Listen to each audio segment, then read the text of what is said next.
उमज्ञानतिमिरान्धस्य ज्ञानाञ्जनशलाकया चक्षुरुन्मीलितं येन तस्मै श्रीगुरवे नमः।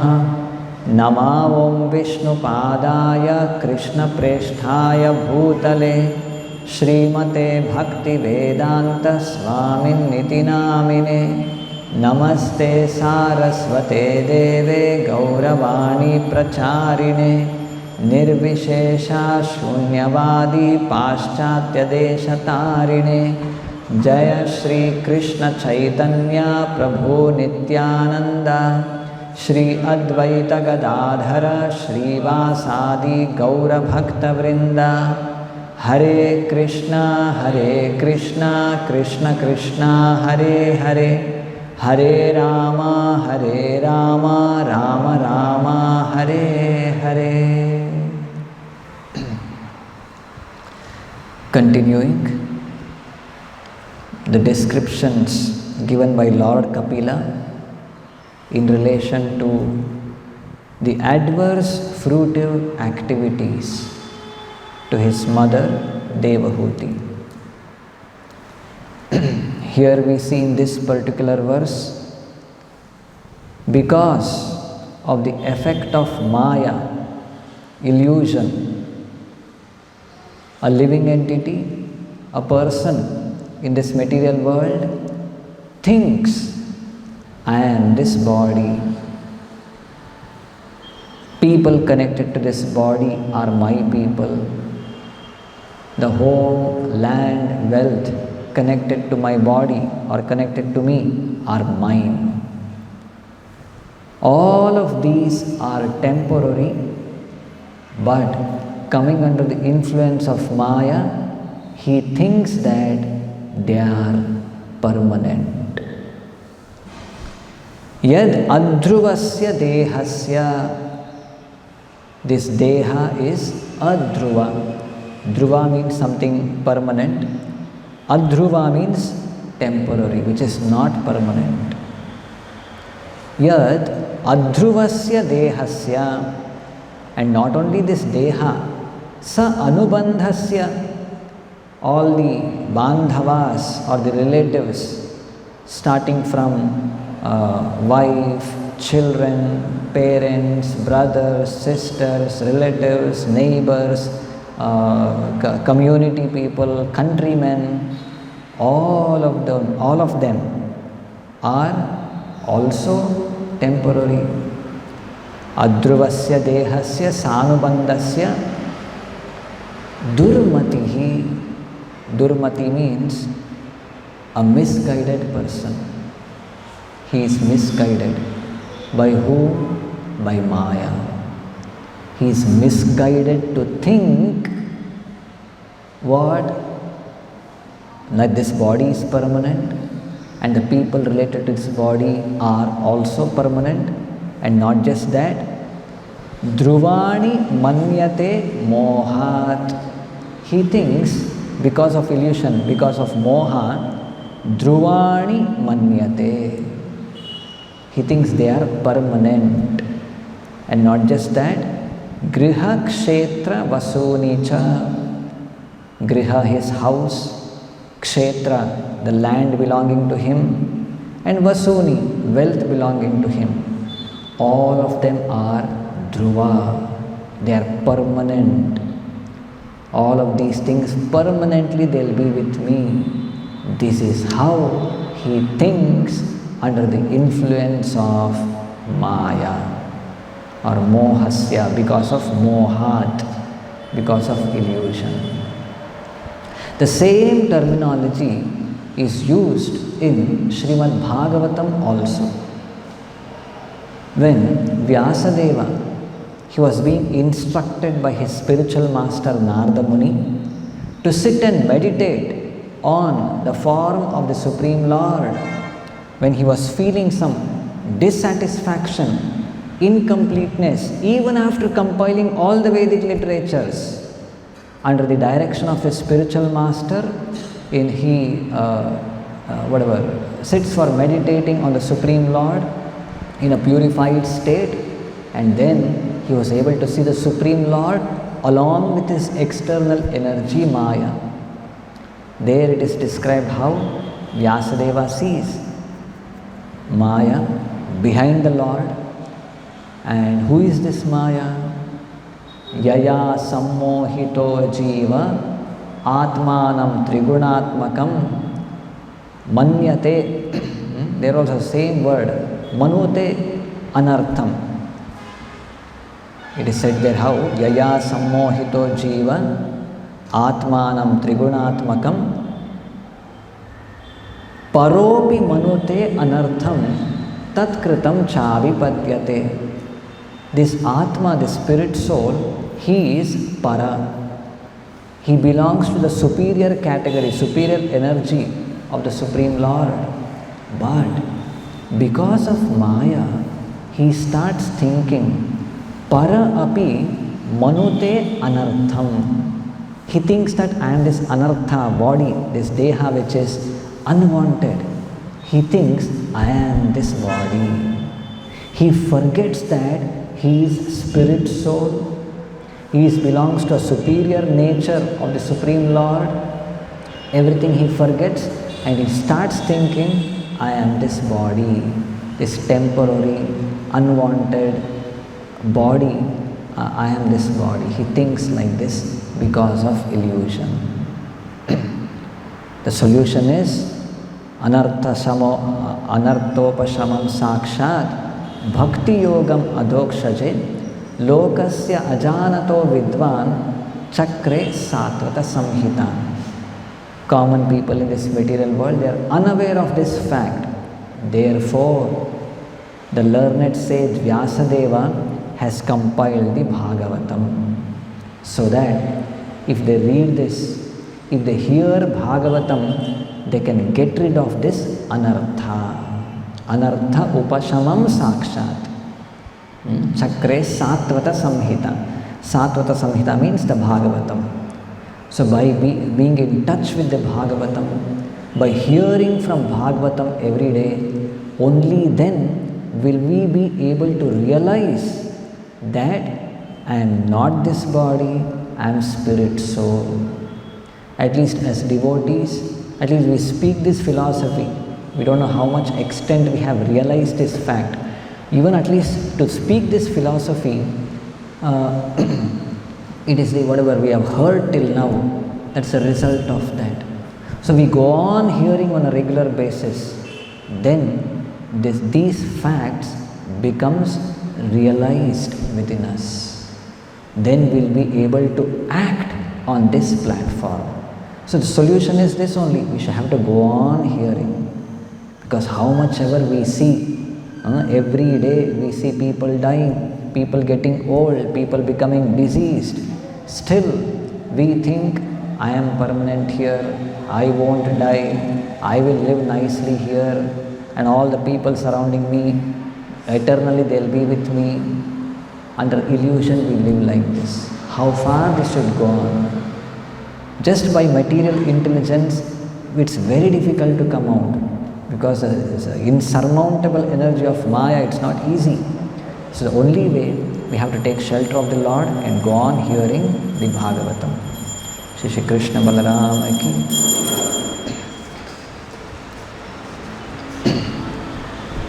Just very recently, we were hearing in a conversation with Srila Prabhupada, there was one guest who was asking question.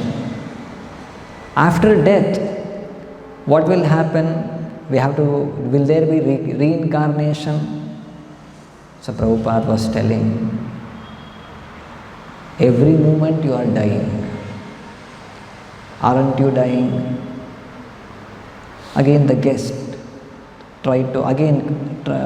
started asking some different way about reincarnation, some high philosophy. Again and again Prabhupada was bringing back to the same point. First accept this. You were a child. The childhood body, where is it now? It is dead and gone. How old are you? That person says some maybe 30 or 40 years. That means you are already 40 years dead. So where is the question of telling after this lifetime, then death will come, then reincarnation? Every moment you are reincarnating, every moment you are dying, you are giving up the old body, taking up a new body. What is the question of reincarnation? Every moment you are reincarnating. Which you had few years ago, now you don't have. You have this body now, and within few years this body will be gone, another kind of body you will get. So this is happening continuously. So this we need to understand. Under the influence of Maya, we forget this. We start thinking, I am this body. Aham mameti, because of Maya. And here,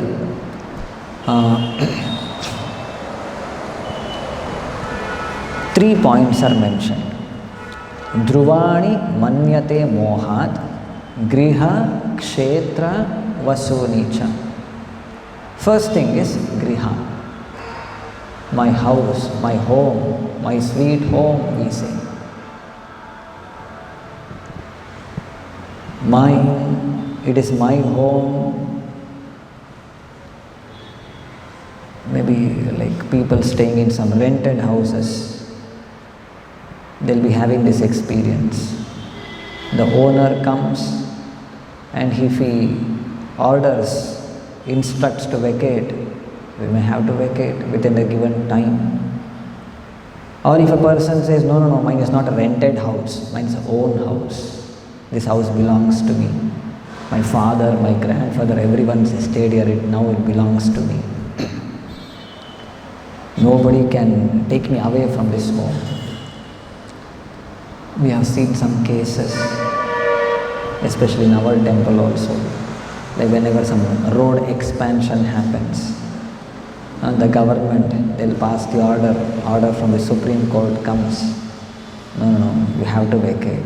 Some other property somewhere you can shift, but this place you have to give it up. You may say, no, this is my ancestral property, mine, it belongs to me, all papers, everything is there. No. The government can take away your land. So is it that this land, it belongs to the government? The government is also temporary. Now one party may be there. Earlier to this some other party was there. Okay, maybe the government of India, our country, our government we may say. Maybe still if we go back and see the history, many decades ago, the entire our country, like it was in the hands of some other foreign invaders. It was in the hands of the British. And even before to that, it was in the hands of the Mughals. Like that, whom does this land actually belong to? Tomorrow what will happen? We do not know. Whom does it belong to? We cannot definitely say. So it is temporary. Kshetra, land, home, land, and vasuni, wealth, especially wealth, it is very, very fickle.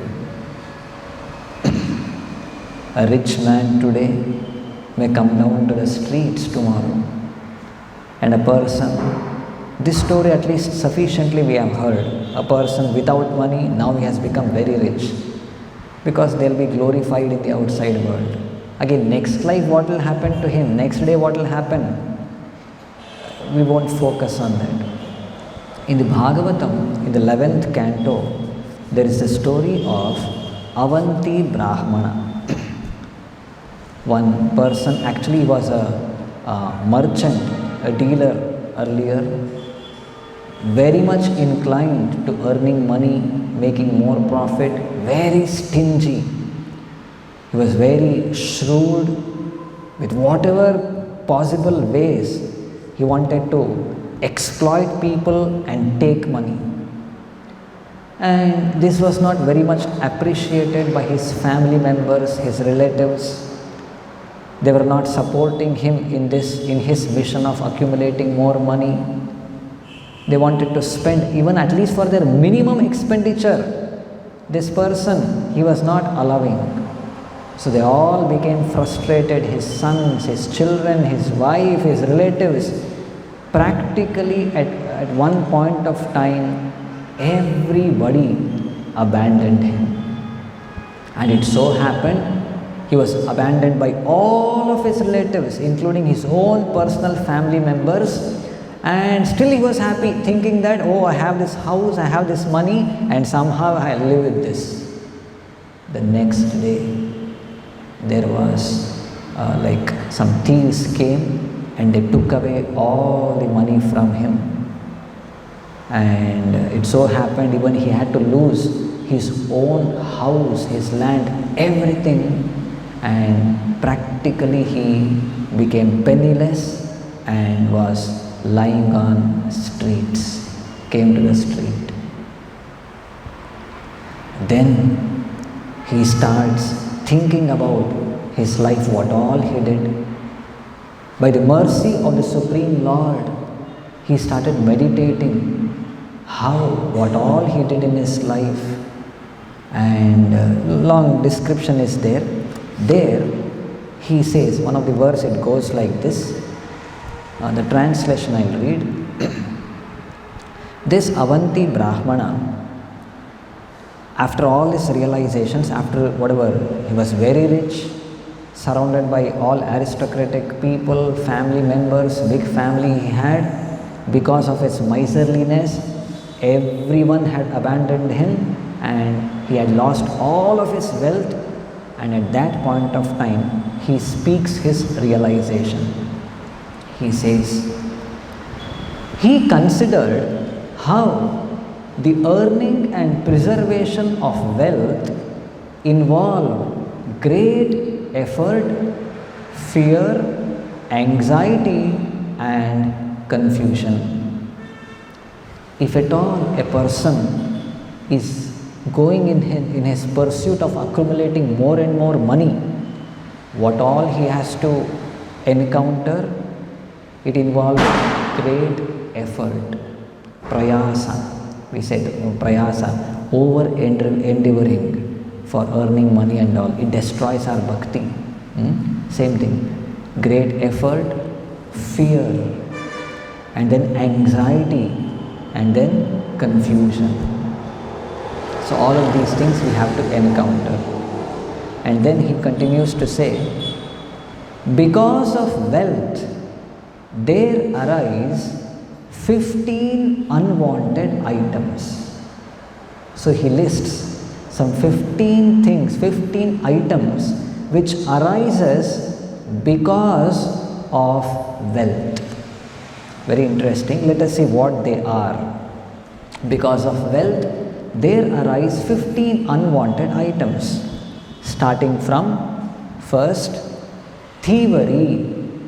Second, violence.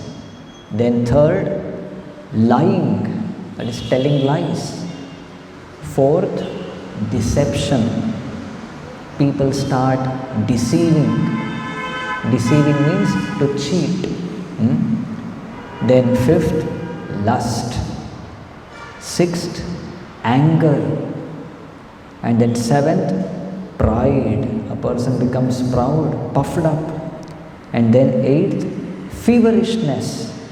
Ninth, disagreement. And 10th, hatred. 11th, distrust or faithlessness. And then conflict, fighting, conflict. And then attachment to women, gambling and intoxication. All regulative principles, everything is involved here.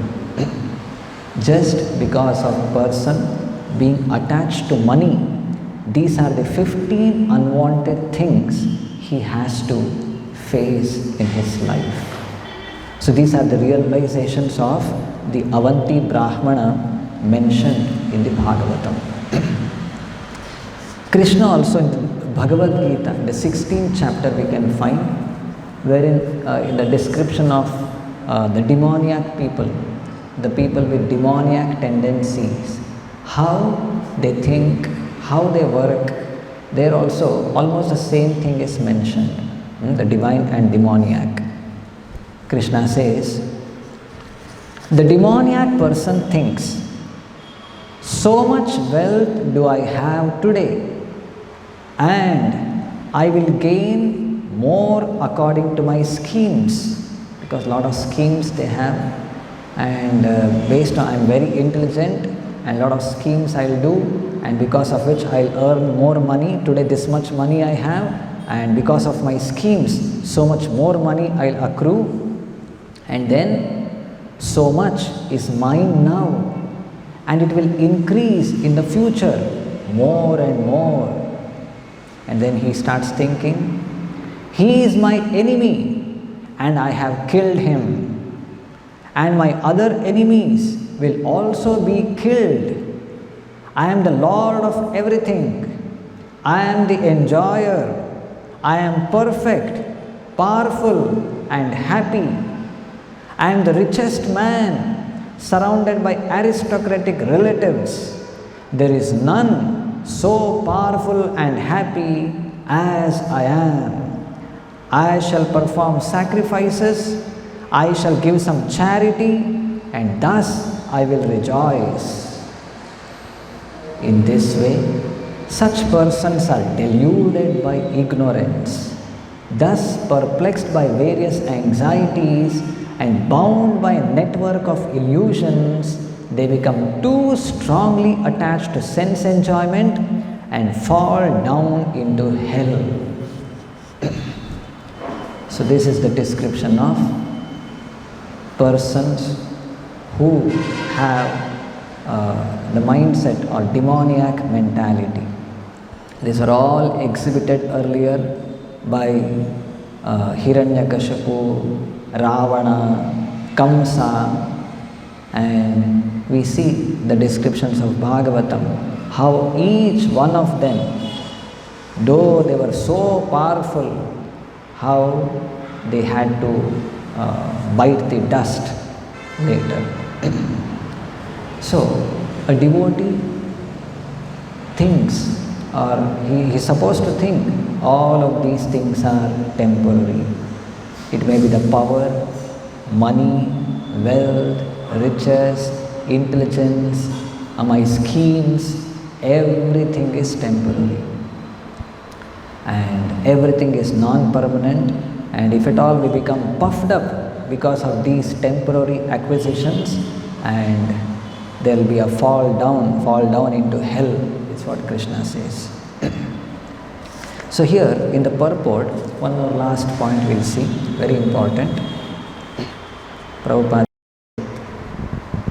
in another part of Srimad Bhagavatam, the acceptance of the body as oneself, the acceptance of others as kinsmen in relationship to this body, and the acceptance of the land of one's birth as worshipable are declared to be the products of an animal civilization. Anyone can relate to which verse is this?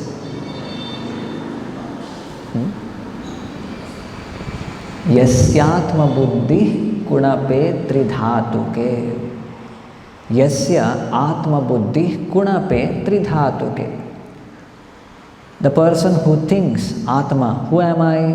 I am the bag of Tridhatu, Kapha, Pitta and Vata, this human body.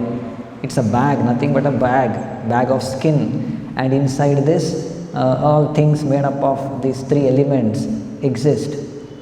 That person who thinks, I am the bag made of these three elements. Yes, Atma Buddhi Kunape Tridhatuke. Kunapa means bag. And then Svadi Kalatra Adishu, who thinks, who are my people? My Kalatra means the spouse, either the husband or wife, children, my relatives, they are all my people. Svadi Kalatra Adishu Bhauma Ijyadhihi, who thinks the land in which I am born, this land belongs to me, or this is worshipable. And then these are all like say to be the products of an animal civilization. Sa eva gokaraha. Just animals, they think I am this body and this place belongs to me, such way, this animal way of thinking. But if at all a person is interested to come out of this animalistic thinking, what is he supposed to do? Because the tendencies are there to identify oneself with, to relate with other people as if one's kinsmen, to relate with the place where we stay. These are all natural tendencies of the spirit soul. But artificially, these are all exhibited through this body, and because of illusion, some temporary false things he considers his own. But if the same thing is directed towards a Supreme Lord and his devotees, this will become the cause of his liberation. Now, one by one, if we take, just like, yes, Atma Buddhi Kunapetri Dhatuke, there is the sense of identification with one's body. No, I am not this body, I am spirit soul. And then there is this tendency of relating to one's own kinsmen. These are my own people. We want to relate to, or we want to call someone as my own people. No, the people related to this body are not my people. The people or personalities related to the Supreme Lord, the devotees of the Supreme Lord, they are my people. And then what to consider as worshipable? The highest worshipable thing, or the object of my highest reverence or worship should be things related to the Supreme Lord, or especially persons, pure devotees of the Supreme Lord. They are the object of my highest reverence and worship. Aradhananam sarvesham Vishnor aradhanam param tatah parataram devi tadiyanam samarchanam. So, the pure devotees of the Lord, they are my highest worshipable object. And then, place of pilgrimage.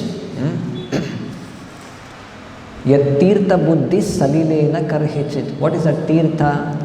Normally, in the material world, people think, at least pious people, they think, going to a long distance, traveling a long distance, going taking bath in some sacred place and coming back. Oh, my tirtha, whatever, tirtha yatra is over.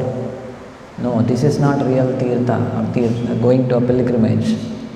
Real pilgrimage is going to a place where pure devotees of the Lord reside and hearing from them.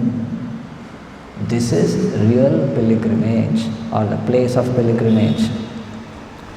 So, if we start applying these things, because we are not like impersonalists or Mayavadis making everything zero. No.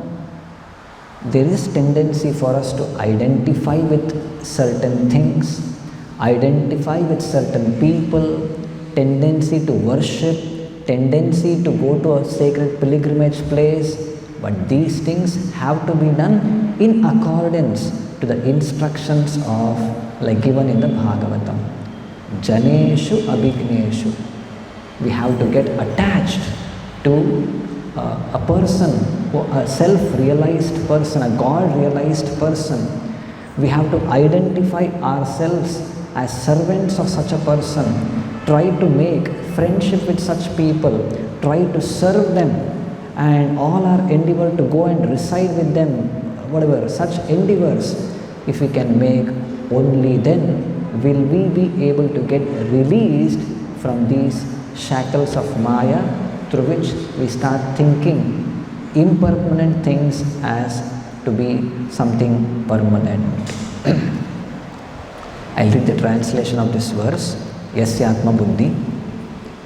One who identifies his self as the inert body composed of mucus, bile and air, and who assumes his wife and family are permanently his own. See, there is one identifying his self, there is thinking of something as his own, and then who thinks an earthen image or the land of his birth as something worshipable. So there is something worshipable, and then who sees a place of pilgrimage. There is some place of pilgrimage as merely the water there, but who never identifies himself with, feels kinship with, worships or even visits those who are wise in spiritual truth. Such a person is no better than a cow or an ass. It's a very, very important verse from the Bhagavatam, very instructive. Many a places Prabhupada has quoted this, and teachings are surrounded around these things only. We have to identify with, worship, consider place of pilgrimage, all of these things centered around a pure devotee of the Supreme Lord. This alone will help us get released from the shackles of Maya. This is what Prabhupada says in the purport. When, however, one is enlightened in Krishna consciousness, he can use these for the service of the Lord. That's a very suitable proposition. Everything has a relationship with Krishna. When all economic development and material advancement are utilized to advance the cause of Krishna consciousness, a new phase of progressive life arises. So, if at all, even in our life, a new phase of progressive life if we want, and what are we supposed to do? We have to dovetail all our tendencies in the service of the Supreme Lord. So we have got the tendency even of material advancement, economic development, all of these things. Yes, go ahead with it, but use that in the service of the Supreme Lord. Prapanchikataya buddhya hari sambandhi vastunaha mumukshabhi parityago vairagyam falgu katyate. So this is falgu vairagya. What is that? Thinking that prapanchika, these are all material things, I will not touch it, I will not associate with it, and distancing oneself from all of the things in the material world, this is not real vairagya. As our acharyas explain, anasaktasya vishayan yatarham upayunjataha nirbande krishna sambande yuktam vairagyam uchyate. Being unattached, we per se we don't have any attachment to wealth, property, position, name, fame, nothing. But if these things are there with us because of our past karma or whatever our endeavor, whatever it may be, anasaktasya vishayam yata arham upayunjataha, how much it is possible for me to utilize it in the service of Krishna. Nirbande Krishna sambande yuktam vairagyam uchyate. This is real renunciation or real vairagya. So this is what is recommended through these verses of Bhagavatam. We'll conclude with this. Grantraj Srimad Bhagavatam ki, Srila Prabhupada ki